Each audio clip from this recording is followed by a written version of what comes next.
Sí, esperemos, tranquilo.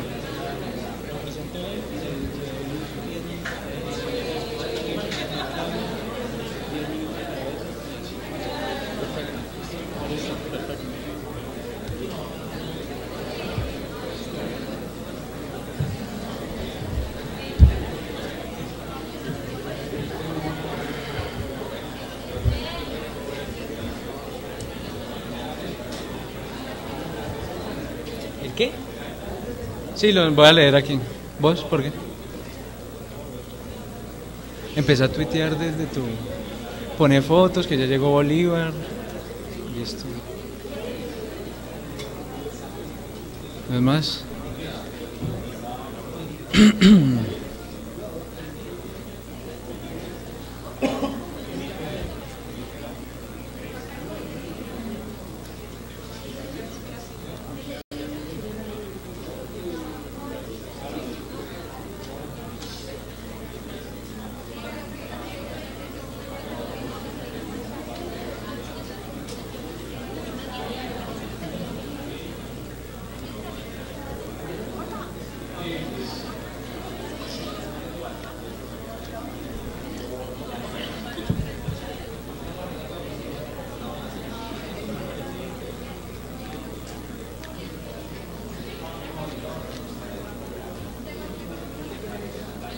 Está muy agitada esta campaña, ¿verdad? ¿Cómo? Muy agitada esta campaña. Sí, pues yo la he visto más bien calmada hasta esta mañana en el debate. Hola. No, pero como nunca la politiquería tan de frente. O sea, bueno, tal vez porque no existían las redes sociales hace 10 años tan fuertes, no nos dábamos cuenta, pero lo que está llegando, esas fotos de prebendas y es increíble. Sí, ahora no las conocemos tanto. A ustedes por qué la conocen. Sí, porque uno recorre más el país y en cada parte llegan las denuncias. Por ejemplo, en Girardot, que es mi tierra, el alcalde sentó todos los contratistas de la ciudad, uno por uno, con las cédulas de los que iban a votar, para que votaran por el suegro que es candidato a la Cámara. Así, ¿cuántos votos tiene? Y con el contrato acá para firmar. Las cédulas, ¿no? Con las cédulas físicas, el fotocopia y todo. ¿Qué puesto están? A ver si aparecen los votos. Es una cosa Claro. infame, ¿no? De toda la vida, pero hasta ahora la estamos empezando a ver.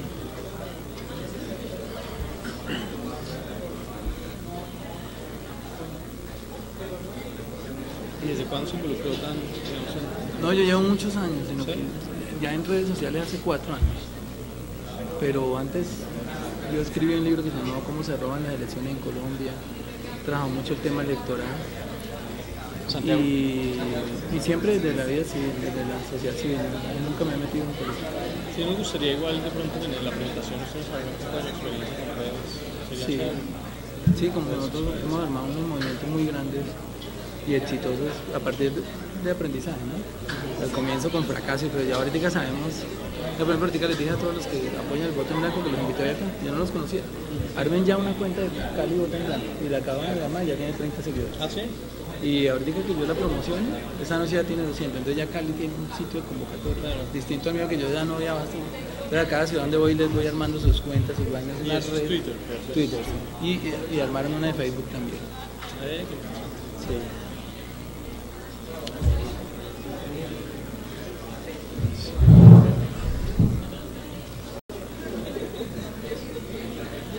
Démosle 5 minutos, que Paloma ya llegó a la universidad. Sí, que ya vayan, ya llegó.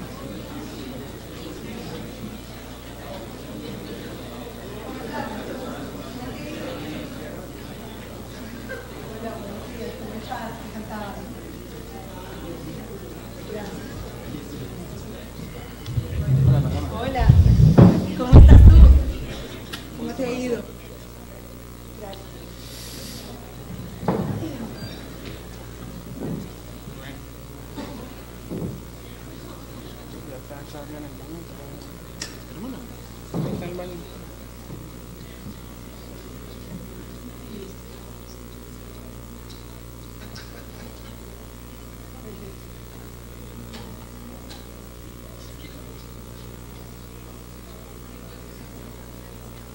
¿Por cuánto tiempo después? 5 minutos por pregunta. ¿Ah? 5 minutos por pregunta.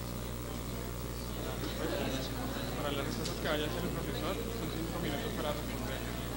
Y las del público, la idea es que sean lo más fluido posible, entonces vamos a pedir preguntas muy concretas.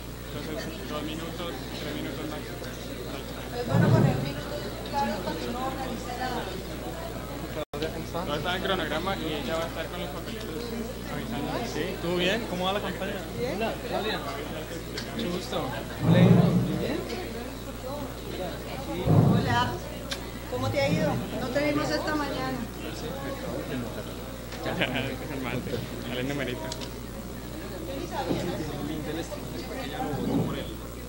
Dame, Rubén. Hola Rubén, Rodrigo. ¿Tenés el link del streaming? Regálame el link del streaming, si ya lo queremos entregar. Eso está en la... Mandáselo por WhatsApp. Por ahí estaba representada porque había dos muy buenas, Natalia.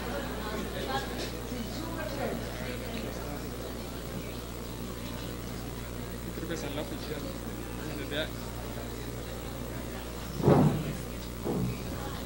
¿Qué tal? Buenas tardes. Mi nombre es Rubén Darío Erazo. De esta manera, a las 2 de la tarde, 18 minutos, damos comienzo al debates de coyuntura de cara a las elecciones del 9 de marzo, Senado 2014-2018. Como organizadores del evento, los estudiantes de Ciencia Política consideramos que es indispensable que los estudiantes de nuestra universidad y el público joven en general se enteren de los acontecimientos actuales del país. En este año se define el nuevo Congreso de la República, así como también se elegirá el presidente de los colombianos. En ese sentido, la Pontificia Universidad Javeriana Cali y la carrera de Ciencia Política ofrece espacios de discusión en donde diferentes posturas políticas debatan en un espacio académico en pro del ejercicio de la democracia. En esta segunda sesión nos acompañarán 3 invitados que representan 3 orillas distintas y nos ofrecen un panorama amplio de cara a las próximas elecciones del 9 de marzo.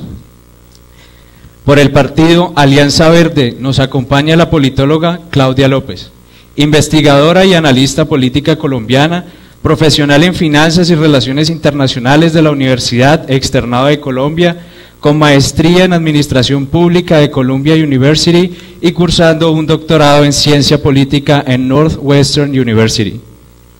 Fue directora de Acción Comunal de Bogotá, alcaldesa local de Santa Fe, consultora del PNUD en gobernabilidad y desarrollo local en 10 países de América Latina. Descubrió las alianzas electorales entre narcotraficantes, políticos y paramilitares y apoyó a la justicia que condenó a 42 de los parapolíticos que denunció.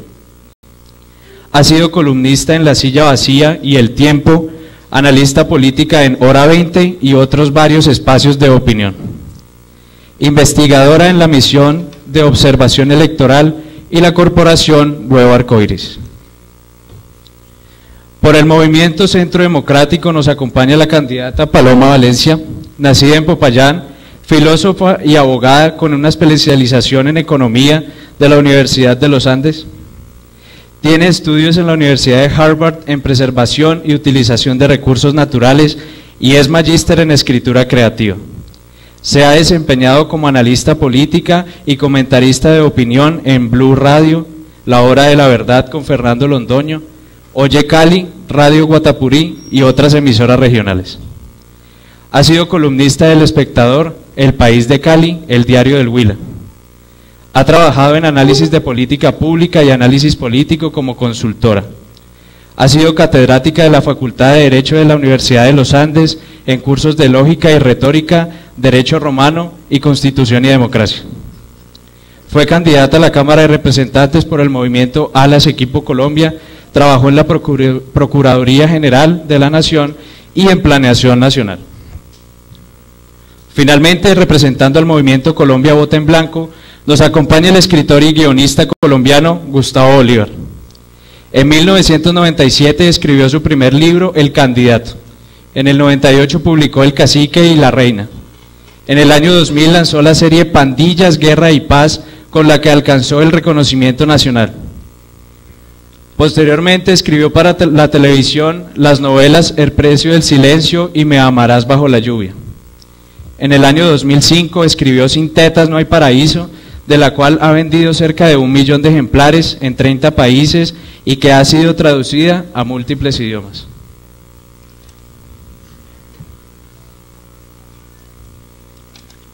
Ha sido nominado en 5 ocasiones como el mejor libretista de Colombia en los premios India Catalina y 6 veces en los premios TV y novelas. Ha ganado ambos premios como mejor libretista por Sin Tetas No Hay Paraíso y la serie El Capo. Conformó lo que hoy se llama Fundación Manos Limpias, de la cual es presidente de la actualidad. Junto con los miembros de dicha fundación, creó e institucionalizó los premios Carroña. De esta manera el evento se dividirá en 4 momentos. Al principio, los panelistas se dirigirán al público y presentarán sus principales tesis respecto a lo que está en juego en las elecciones del 9 de marzo. Cada panelista tendrá máximo 10 minutos para intervenir. Acto seguido, cada candidato responderá una serie de preguntas efectuadas por el moderador y tendrá 5 minutos para responderlas. En el tercer momento, cada candidato le preguntará a uno de sus compañeros de panel y cada uno tendrá 5 minutos para responder. Finalmente se le dará la palabra al público y cada panelista tendrá 2 minutos para responder. De esta manera damos apertura al evento. Digamos, el primero que va a hablar será Gustavo Bolívar, luego Paloma Valencia y finalmente Claudia López. Te damos la palabra, Gustavo. Muy buenas tardes a todos, a mis compañeras de panel, al decano, profesor, al director del programa y a todos ustedes. Pues bueno, yo la verdad me siento aquí como que no debería estar, no soy candidato a nada, simplemente represento a la sociedad civil que busca a través del voto en blanco dignificarse. Conozco las carreras de mis 2 contendoras esta tarde, desde sus orillas han hecho carreras respetables y en un país polarizado pues me siento peor porque estoy en la mitad de las 2 y eso asusta. Lo que yo pues no estoy en campaña, básicamente lo que diría es cómo podemos entender las posiciones de ellas 2 hoy, para que ustedes saquen conclusiones también de lo que queremos como sociedad civil, porque lo que le ha hecho falta a este país es comprensión del conflicto. Por eso la derecha le dice a la que tengo a la izquierda terrorista y los de la izquierda le dicen a ellos paramilitares. Y es porque no nos metemos en la camisa de la comprensión del adversario. Es un hecho que si existieron guerrillas en este país es porque en los años 60 o un poquito antes el mundo se estaba moviendo hacia ese péndulo del comunismo, porque los partidos políticos montaron aquí un frente nacional que restringió la democracia, que les impidió a las izquierdas por la vía electoral hacerse a una participación política dentro del Estado, y porque la repartición de la tierra en aquellas épocas, como hoy, pues estaba en manos de terratenientes y de familias presidenciales y de la política que se fueron apropiando de lo público de manera indebida. O sea, si uno entiende eso, uno puede entender por qué existen guerrilleros. Es difícil para muchas personas entenderlo, pero si nos vamos a esas épocas y las analizamos, ustedes que son estudiantes y tienen el tiempo y el deber de hacerlo, vamos a entender también por qué nacieron los paramilitares. Obviamente ya con el componente del narcotráfico, que en últimas ha sido el que nos ha inyectado la gasolina necesaria para incendiar este país, pero también había unas guerrillas que empezaron a abusar de algunas personas. Unas nadie puede decir que alguien merezca un secuestro, pero digamos había entre ellos ganaderos que han hecho sus capitales bien habidos, otros no lo hacían, no lo heredaron de pronto de capitales mal habidos, pero estos abusos de la guerrilla también terminaron haciendo que la población se armara para defenderse. Entonces, es un preámbulo muy corto para decir que yo entiendo las posiciones de lo que vayan a decir ellas dos, respeto mucho sus candidaturas, ojalá les vaya bien, pero nosotros estamos aquí para el 9 de marzo decirle a todos los partidos políticos, a todos que no nos representan, que nosotros como sociedad civil nos sentimos pisoteados, nos sentimos despreciados por ellos durante casi 3 años y 6 meses de cada periodo, que nos buscan solo para el voto y que hay una cantidad de gente, ustedes por lo menos tuvieron la oportunidad de educarse, hay una cantidad de millones de colombianos que no han tenido la oportunidad de educarse, tal vez perversamente concebido desde las grandes esferas para poder vulnerar ese pueblo y para poder explotar su hambre y su ignorancia.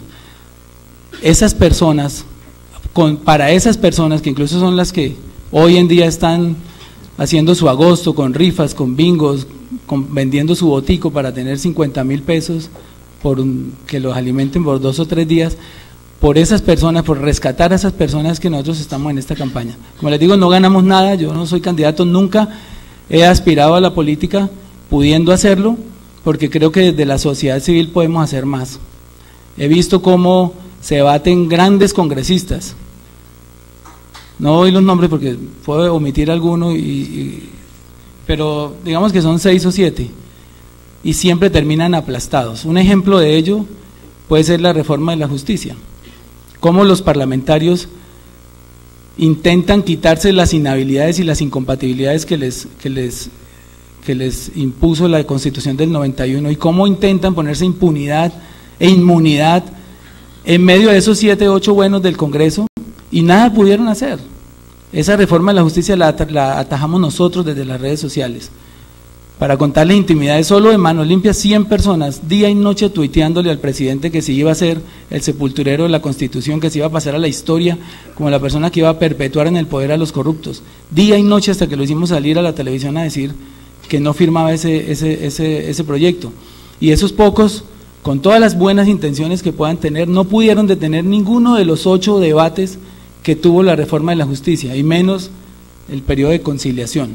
Por eso es que, con el respeto que me merecen ellas, yo no creo que los 3 o 4 o 10, pónganle 15 golondrinas, entre comillas, buenos, porque en un país donde no hay malos es difícil saber quiénes son los buenos, porque el país se dividió entre buenos y malos, pero la gente no sabe quiénes son los malos porque todos nos creemos los buenos. Entonces cuando ustedes escuchen a Paloma, pues los buenos son ellos, cuando escuchen a Claudia, los buenos son ellos, entonces nos quedamos sin malos.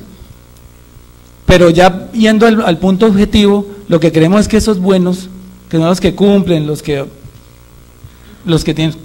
tienen una responsabilidad en su trabajo como congresista y tienen una coherencia en sus votos y que no se venden al gobierno, pues esas personas nunca han podido hacer nada. Estamos esperando que hagan algo desde Gaitán, y Gaitán no pudo hacer nada, no pudo hacer nada Galán, no pudo hacer nada desde el humor Jaime Garzón, solo más allá de sembrar ideas. Ninguno ha podido hacer nada en la práctica porque no los dejan, no hay forma de que los dejen.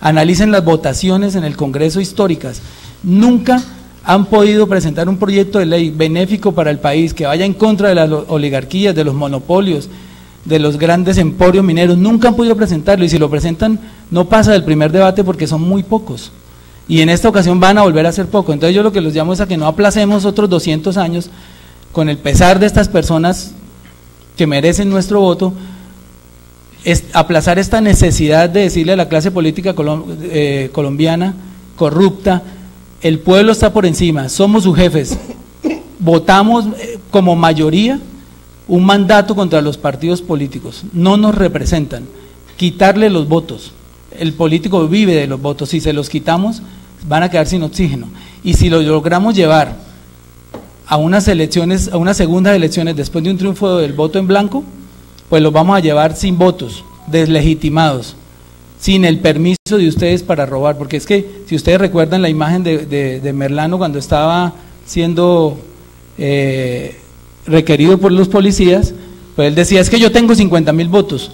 En la medida en que haya muchos votos en blanco, cada político va a tener menos votos, muchos menos votos, y eso es quitarle la legitimación, es decirles: la sociedad civil está por encima de todos ustedes. Entonces yo los desprevenidamente, obviamente ustedes están muy grandes para que alguien venga acá a decirles por quién votar, los invito solamente a que reflexionen, sobre estos puntos, que nosotros ya estamos hartos de esa clase política corrupta. Son muy poquitos en comparación con los 32 millones de colombianos que tenemos la potestad de votar. Y si algún día nos ponemos de acuerdo, como en la novela de Saramago, y salimos a votar en blanco, los vamos a avergonzar ante el mundo. El mundo va a conocer un país que por primera vez, sin disparar un solo tiro, ni rayar una sola pared, pudo derrotar a su clase política corrupta. Eso es lo que quería decirles.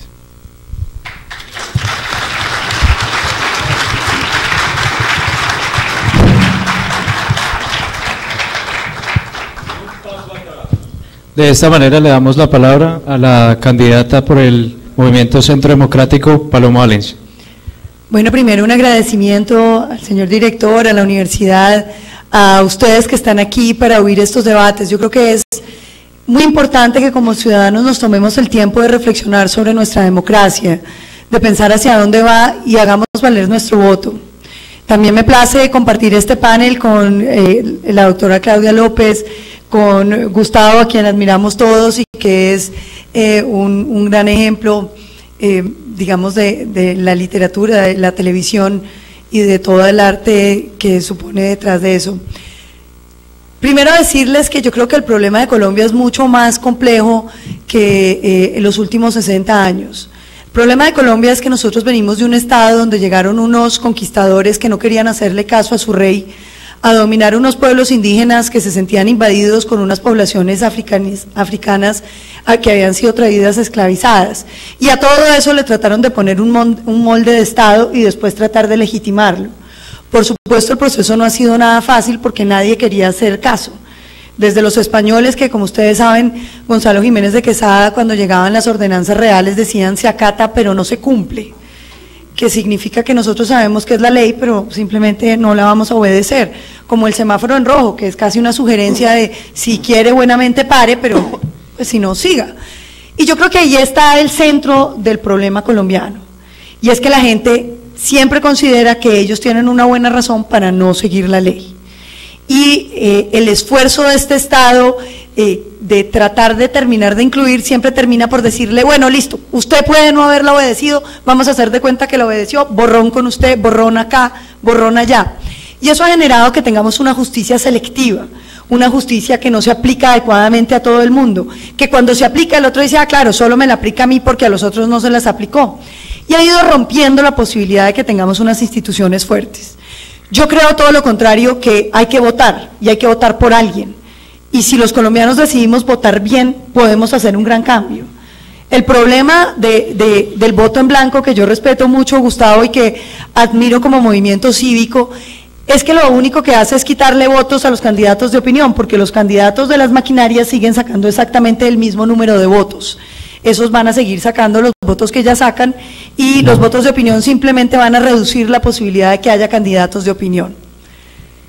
Hombre, yo creo que hay que votar y hay que votar por alguien. Gente corrupta hay en todas partes del planeta. El problema no es el sistema, el problema es cómo estamos votando los colombianos, si estamos votando. Mucha gente que dice es que a mí la política no me gusta, entonces yo no voto. Hombre, el que no participa en política la padece. El que no se mete a opinar sobre lo que está viviendo, le toca sufrir las consecuencias de que sean otros los que deciden. La invitación, mis queridos amigos, es a votar, y a votar bien. En todos los partidos, en todas las ideologías, ustedes con seguridad van a poder encontrar una persona que se acople a lo que ustedes piensen, que vaya a defender sus ideas. Y lo segundo es que le exijamos a nuestros políticos que no se tuerzan. Digamos, yo creo que es muy grave el tema de lo que le pasó al uribismo, donde muchos votamos por unas políticas que a nosotros nos gustaban, que nosotros sentíamos que nos representaban, y el presidente Juan Manuel Santos simplemente dio la vuelta y se volvió antiuribista como si eso no tuviera ningún costo. Cuando uno lo eligen, uno está eligiendo unas políticas, una manera de actuar, una manera de pensar. Traicionar eso es hacerle un enorme daño a la democracia.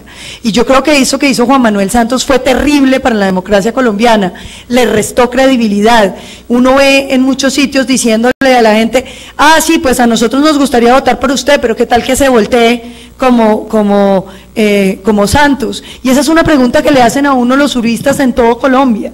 Y yo creo que eso pone de presente, digamos, la necesidad de tener políticos serios y Y la seriedad no es, como dicen ahora, que es que cada quien puede pensar independientemente. Claro que puede pensar independientemente, pero elegir bien significa que usted tenga capacidad de predecir lo que va a hacer su político, que usted sepa más o menos cómo se va a comportar, cuáles van a ser las votaciones que va a tener, cómo va a reaccionar frente a determinados temas, para que entonces cuando usted vote, usted esté privilegiando un sentido crítico en la persona que lo va a representar. Y eso me parece que es de fundamental importancia. Lo otro que les quería decir es que yo creo que el tema colombiano es muy, muy complejo y se parte de muchos temas. Hoy en día el gobierno de Juan Manuel Santos un poco considera que el único gran tema que hay en la agenda colombiana es el tema de la paz. Yo creo que el tema de la paz, a pesar de ser tan importante, no es el tema que ocupa la mayoría de las cabezas de los colombianos. Uno ve mucha preocupación por el tema de empleo, ve mucha preocupación por el tema de la salud, el tema de la calidad de la educación, el tema de la justicia. Y entonces el problema colombiano es un problema central que tenemos que abordar desde todas las perspectivas. Hay muchas críticas sobre el presidente Uribe, hay mucha gente que no le gusta. En general la política hoy en día casi que se divide entre uribistas y antiuribistas, porque ustedes encontrarán que la mayoría de los partidos hacen es campaña contra Uribe, no contra Santos, como si Uribe fuera todavía el presidente. Y yo quiero contarles un poco por qué yo soy uribista.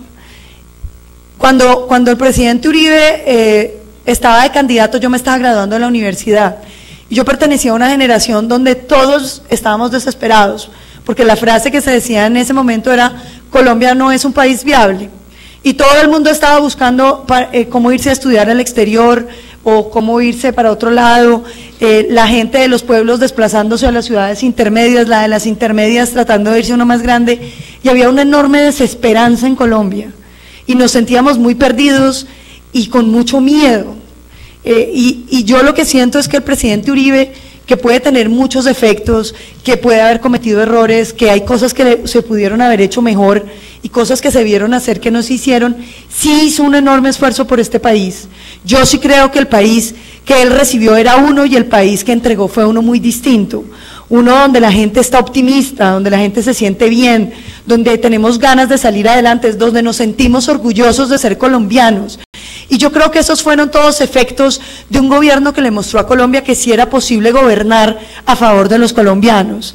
Un gobierno que trabajó incansablemente por consolidar unas instituciones que funcionaron, con defectos, con errores, pero que empezaron a mostrar que era posible hacer que el Estado actuara.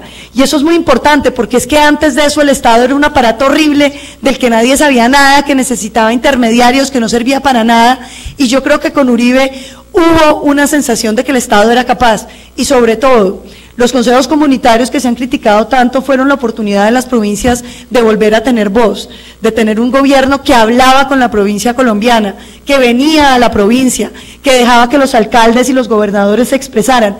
Para mí que soy caucana, que vengo de aquí del sur de ustedes, eso significó un gran alivio como ciudadana. Yo creo que fue un gobierno que me devolvió a mí las ganas de creer en este país, y por eso hago parte del Centro Democrático.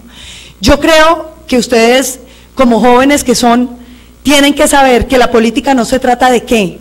Todos sabemos que queremos un país en paz, con buena calidad en la educación, con buenos maestros, con buenos sueldos. La pregunta, mis queridos amigos, es ¿cómo? ¿Cómo logramos ese país? ¿Cuáles son las políticas que son indicadas para lograr ese país? ¿Cómo vamos a lograr mejorar la educación? ¿Cómo, concretamente? Porque es muy fácil decir lo que uno quiere, pero la pregunta realmente difícil es ¿cuál es la solución para los problemas que nos aquejan? ¿Cómo podemos trabajar para construirlo? Con unas restricciones graves que tiene Colombia. Uno, que no somos un país rico, que los recursos son pocos, escasos y limitados, y que cuando usted destina recursos para un lado, tiene que sacrificar en otro. Dos, que tenemos un problema de corrupción espantoso, que no se circunscribe al sector público, sino al sector privado. A uno le da mucha vergüenza ver que el sector privado es igualmente ladrón, igualmente corrupto que el sector público.